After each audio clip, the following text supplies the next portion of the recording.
and welcome to Jessie Bear Book Club. Today we are reviewing All About History magazine, issue number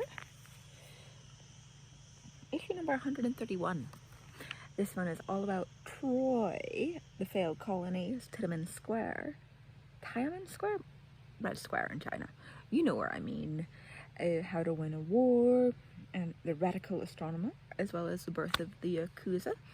You may have noticed I'm in a slightly different location. I'm at home in Spain and I'm catching up on magazine reading, so this might be a bit different. It's going to be handheld because I do have a tripod, but I can't figure out how to set it up out here because the floor is uneven and it's one of those ones you screw into a table. So you're just going to have to deal with me in my bikini in a hammock with no makeup. So here we go. Bye. Let's do it. You won't see my face again, I think, until the end, so this will be fun. Okay, so this is the cover. We've got Troy. Quite like that. Like, that's obviously Achilles, that's Hector, but it looks very much like the movie Troy.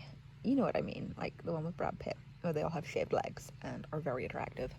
So, getting into it. Ooh, Troy. I do love some of the, like, medieval art about Troy. Well, Renaissance art, you know what I mean. We've got Communist China, all about Communist China. I really enjoyed this all about section because I've always been very interested in China and it has some really interesting bits. I actually have a Cultural Revolution screen print poster I bought, like an original, because I just find the whole era so fascinating. So I knew a lot of this already. I loved it that they talked about the Mao suit. When I did my dissertation, I did it on the political influence on fashion from 1922 till 1990, and I wrote a lot about the Mao suit in China. And then also the Little Red Book, which wasn't read. I didn't know that, so that was incredibly interesting. Song Qin Ling, Red Sister. If you've read Wild Swan, the same author wrote a book called Big Sister, Little Sister, Red Sister, about three women who are very, very politically influential during the rise of communism in China. I would really recommend that book, and if you haven't read Wild Swans, read it. This was also interesting. I don't normally like the bits at the end, but this was really good. What else have we got? Also, if you can hear that humming in the background, that is the generator, because we are very off-grid. Places to visit in China. I would love to visit China. I think it'd be so good. One of the ladies who comes into my work all the time she's from Beijing, and she's always like saying, go, go. I probably should. Okay, on to Troy. I was really, really excited for this article, and then I was severely disappointed because it was more about the discovery of Troy and looking for Troy and was Troy real. I did like that little bit of artwork though, that was cute. Paris and Helen. And I don't know, did anyone else watch that terrible BBC show about Troy where it like had the gods and stuff in it? I lost interest in that so quickly. Maybe I'll give it another go. I think it's still on Netflix. It was alright.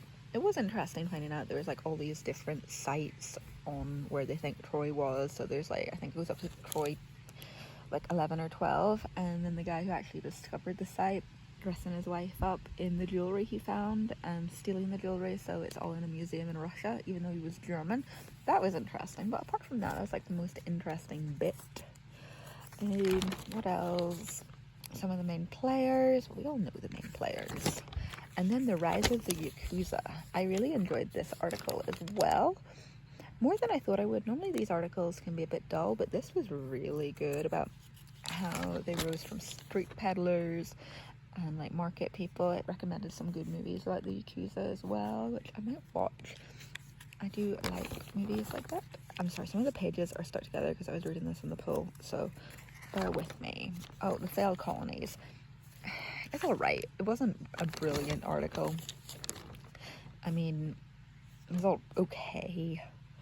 Like, I liked it when they were talking about the Mayflower though, because I recently found out from my aunt some of our great ancestors from Scotland were on the Mayflower, because she did like a whole ancestry thing, and finding out about Virginia Dare, who had never heard of. That was also pretty interesting. The first baby of like Western descent born in America, apparently. And she disappeared. There's like myths about her, which I'd never heard about, so that was pretty good. Trans history, which, to be honest, they've covered most of these people before in other magazines, so I didn't even bother reading it. How to Win a War, also didn't read, because I don't like battle reports. They're kind of dull. It's not my thing. I mean, they're okay if you're a guy. And then The Radical Astronomer, Tycho Brahe. Tycho Brahe, I don't know how to pronounce his name at all. But this article was really interesting. Not just because it was about how he reinvented astronomy, but because there are massive similarities between this man and Tyrion Lannister, and I'm going to be making a video about that. Not only did they both lose their noses, they were both killed by poison. So a hint of you think where my video might be going. That's what he looked like. And worked alongside these people. And there they go. Really interested though. I normally find these ones a bit dull, but it was good. And then we've got The Battle of the Little Bighorn, Custer's Last Stand. I really like this article, and normally I don't go in for the greatest battles articles in these magazines, but this was great. I really enjoyed like how it played out, the way they described the battle. I think you need something you're interested in. And then we had What If Stephen F. Blois Had Died on the White Ship disaster. And it was okay. They kind of said the same thing. It was like Matilda's claim still would have been challenged because she's a woman, but it wouldn't have been quite so bad. He probably would have been able to take the throne because Stephen wasn't like able to just jump across the channel and take it. I quite like that. I hate Stephen. He was bad. Matilda's the best. You know, I did like that little medieval artwork as well. Might use that for one of my cards at some point. And what else have we got? Oh, Luxury and Power Through History. New exhibition in the British Museum explores ancient Persia. Lots of drinking cups in the shapes of griffins. You know, it's alright. These ones can be okay, but not brilliant. We then move along to the reviews. There is no way in hell I'm ever watching that because Bridgerton is terrible.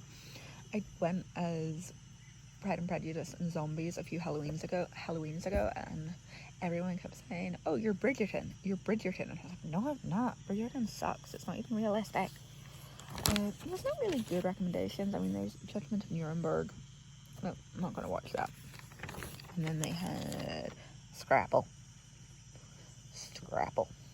Such a funny word.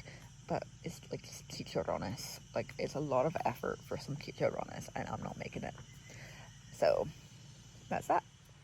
Well, I'm back again. I hope you enjoyed the review. I kind of sped through it because I'm doing it in a hammock on my knee.